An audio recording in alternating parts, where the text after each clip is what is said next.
Okay, when it comes to digital marketing, it's very important to in any campaigns, be it SEO or PPC, to actually formulate in terms of strategy as well as a thought process in when you actually think about all the different factors and of course who's your target audience and etc. So today we are going through all these basic digital marketing theories to better help to make your plans as well as what you're going to do more planned out and refined. Okay, so what we can see here is pretty much a standard cover of imagine this is your business.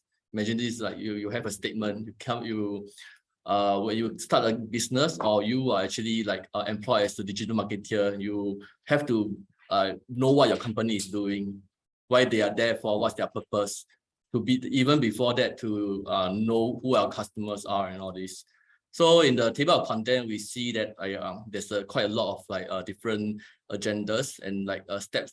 Firstly, understanding your industry, understand your competition, whether they are even online or even to even question whether digital marketing is the right platform to reach out to your audience or not. And then followed by understand your buyers, your channels, marketing metrics, and so on and so forth. So part one, understand your industry. So firstly, before you actually go into whether you should do SEO and what type of keywords you want to target, it's actually best to actually assess whether digital marketing can actually support your initiative when it comes to your sales objective. Because ultimately, most businesses are profit driven. They want something at the end of the day. So the first part is to actually question yourself, is digital marketing part of your marketing plan? If not, can digital demand be created from there? And if yes, then what is the demand level? What is the profit and the service margin that you have? So when it comes to yes, and if we can in a way qualify the first step that digital marketing is relevant to your marketing plan, the second in a way question you should ask yourself is, what is the demand level in terms of the trend, the search volume, and other factors like the share of voice distribution among market leaders. Then the second qualifying question is how much is your business willing to invest in each product or services? And I think back to the question, what is the profit margin? If you are just selling in a way, if you are selling durian, maybe the profit margin is high enough, then you could actually in a way be willing to pay more in terms of investment. Then what is your customer lifetime value? Because a lot of times when we actually invest in digital marketing, to acquire new sales is definitely the most expensive. But then we also have to think about whether are these repeat customers. Like for example, if you are selling SEO services, these customers are going to be here 1 year, then they can actually be served another year as they are your current client already. So these are also that you in a way qualify how much you are willing to spend on a certain customer. Then the third question is on how much your competitors are actually investing in. If your competitors are actually spending 50,000 a month and then you only have 5,000, then the question is how are you going to actually outbid them and acquire that market share of demand? Yeah. So that comes to understanding the market sense. So when it comes to digital marketing strategy, a lot of times we also need to go back into marketing per se. So having some of the framework in place also. So I believe a lot of us might have heard of portals like 5 Forces analysis, where it's about the competitive rivalry, about the threats of the new entrants, substitution, and the buyer and supplier power as well. So I think one example for in terms of say new entrants is for example you co-working space, then next month there's another co-working space come into the market and all. Then, but of course, I think then we also have to figure out like in terms of how easy is it for the competitor to actually like enter the market. So back to the point where you probably want to start like a SEO agency. Entry barrier is actually very low because someone can just like have a laptop and like know a skill set, and then maybe they can try to set up their own business. Whereas there's a lot of other businesses that is actually like entry of barrier is actually high. So for like for them to actually venture into this business. Okay, then I think this is actually quite familiar for people who actually have studied like marketing before. Okay. So after you complete your analysis, then also to take note that like categories are marked like high or low. So in terms of like the impact on the market itself. Okay, the part 2 comes to understand your competition using a few frameworks, say like SWOT analysis, strength, your weakness, your opportunity, and all the threats that you have. Okay, this is like a diagram to actually put them up. So this can actually apply also not just when we are in way trying to see in the business sense, but also through granularly a different channel as well. For example, if you're actually targeting like in the way is a channel with SEO, then also you also need to understand where in the SEO landscape, where's your strength, where's your weaknesses, and where's are the threats as well.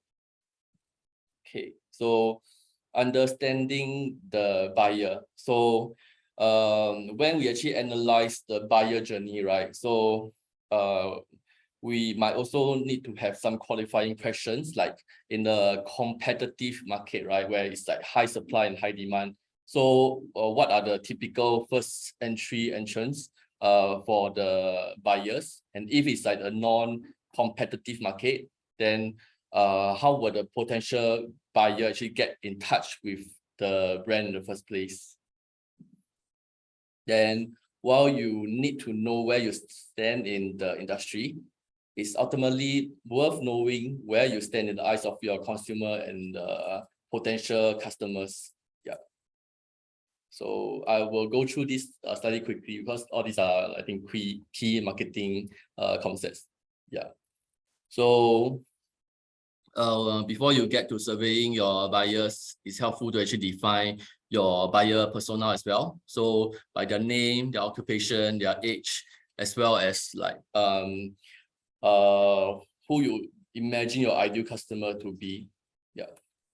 Then I think this is also quite a familiar diagram in terms of like the buyer behavior. So when it comes to at the start, right, the top of funnel will always be like, say, organic search, where like people are actually in a way like look not really at the stage of looking for services yet, but in a way they are actually have like a problem to solve or something where they are actually searching for information. And then down the funnel will be really like intent-based related so-called like channels and also like touch points.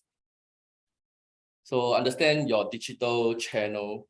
So of course the ending we also always have to be in the way thinking of the wider frame of like mind also, because we are, even though we are offering SEO services, but then the channels might not be just like be restricted to SEO in the first place. There are so many other channels as well to actually reach out to the audience also. So organic growth brings in like in a way slightly slower growth, but then it's actually one of the most like valuable and trusted source. So imagine if you were to do a Google search, right, and you see like a paid ads, then versus actually you see the first results in organic search. Organic search actually give you more like trustworthiness in terms that when you see organic search, right, you might have think that they actually should be considered the best or something that is like more well known for Google to actually like put it as the first result. Yeah. So I think this is like a diagram of all the like other like services, as well as like the different in a way objectives and resources required in a way. So paid growth is fast, you get leads fast and all this, and it should also be one of like the digital marketing strategy for most businesses as well. Okay. Then understanding the marketing metrics. So whether we want like a traffic, or we want in a way leads, or do we want like to go into like in a way more of like a KPI that is how much you are paying for acquisition, and also other like metrics as well. Then when it comes to marketing goals, it's more of like to reduce CPA, to improve ROI, or to like really garner more like web traffic, more followers, and like shares and other things. Okay, so if your marketing strategies are actually focused on increasing the lifetime value, so it will actually set you for more like a continuous growth per se. So when it comes to digital marketing strategy, so there are also other consideration also. So here are the 5D: the technology you use, the data point, the channels, the metrics, as well as the devices. So digital technology, which is more of like what type of like a platform and in the way analytical tools and software that you use to as part of your resource. Digital data is what type of audience profile and engagement patterns with the business that you set. Digital channels are another component that is actually more of like analyzing the preferred platform to target the audience. And then metric, I think that's more of like how you use marketing metrics to actually fulfill your goal. And lastly is the devices. Okay, so these are the 13 steps to create the digital marketing strategy, in terms of like firstly building your positioning, your messaging, then building your buyer persona, identify your business goals, and then it comes to really preparing all the resources you need, and then setting the channel that you think would best work for you, audit and plan your media campaigns, and then identify like what are the past like success and failures, and then identify your means, and then sticking by the budget, and then to continuously measure and monitor your performance, and so on and so forth. Yeah, so I think this is also I think an example of like how the inbound traffic sales funnel should actually work hand in hand to actually like be a more of full-fledged digital marketing like so-called campaign. Okay, so now we come to mostly to the last part of the different frameworks that will set the tone in terms of like strategizing to execution of a typical campaign. Yeah. So SOSTACT is more of like finding purpose to achieve growth. Okay, so situational analysis, understanding the current like marketing challenge, a problem you need to solve or something like that. Then objective is actually understanding where you need to be, and your objective at the end of the day, be it like traffic, conversion, cost per acquisition, and etc. Then strategy is more of understanding which channel and exactly how you're going to reach your objectives. Tactics will be more of like a detailed plan. After knowing the channel, after that you have to go granular to actually see exactly what type of like strategy to use, what type of like SEO keywords you need to target, what type of like content you need to build up to actually like get there. Then lastly will be action. Who is going to implement what by when? And control is understanding how you're going to monitor the progress over time. Okay, so it's actually more of like a cycle where it's a continuous reviewing. After the last part of like monitoring your progress, right, it's actually to review and see if there's any other opportunity that arise if like the campaign didn't go well, question why is it that it didn't go well, and then go through the whole cycle again and again. Okay, then another set of framework is also popularly known as like the SMART framework as well, to be specific, measurable, attainable, realistic, and timely. Specific, that would mean to say that when you actually set like an objective, right, be specific about the target and about the intended outcome. Also, there shouldn't be too many outcome per objective, because we need to really direct the directions clearly. When we actually set like an objective, it can't be I want to grow my traffic, plus I want to get leads, and plus I want to do this and that and all this. Yeah. Then make sure that objective is linked to the goal. Measurable will mean to say that you have to actually quantify the objective. So use measures as an indicator of program success. Smart means appropriate. It means to say that like you have to see like whether the goal is realistic in the first place. And if you the first time you actually venture into digital marketing, then you don't have any like historical data or like a benchmark, right? So there's no way you can set like an unrealistic goal and still want to in a way try to reach them in the first place. So being realistic is to actually question yourself, like do you have the resource to make it happen? Yeah. And then lastly, you need to be time specific by giving yourself a time frame. Okay, so this is the last slide already. So in terms of reporting, right, we all comes into a time where we might need to in a way measure the success of the campaign, to review like whether the start of the campaign towards the end, whether it's actually reaching the objective or not. So it will be important to actually like put it in words in a way that is clear to the different stakeholders.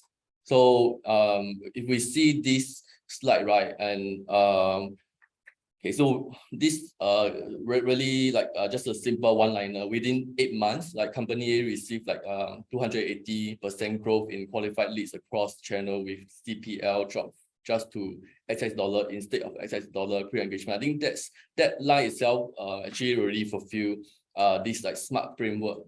So you have a time frame in place. You have a really like a quantifiable metric in place. And then you also have like a A to B comparison per se. Yeah. So I think this is more of how we can, in a way, incorporate SMART and SOSTACT framework in every part of our strategy, be it when it comes to the initial part where we are planning, all the way to reporting and all.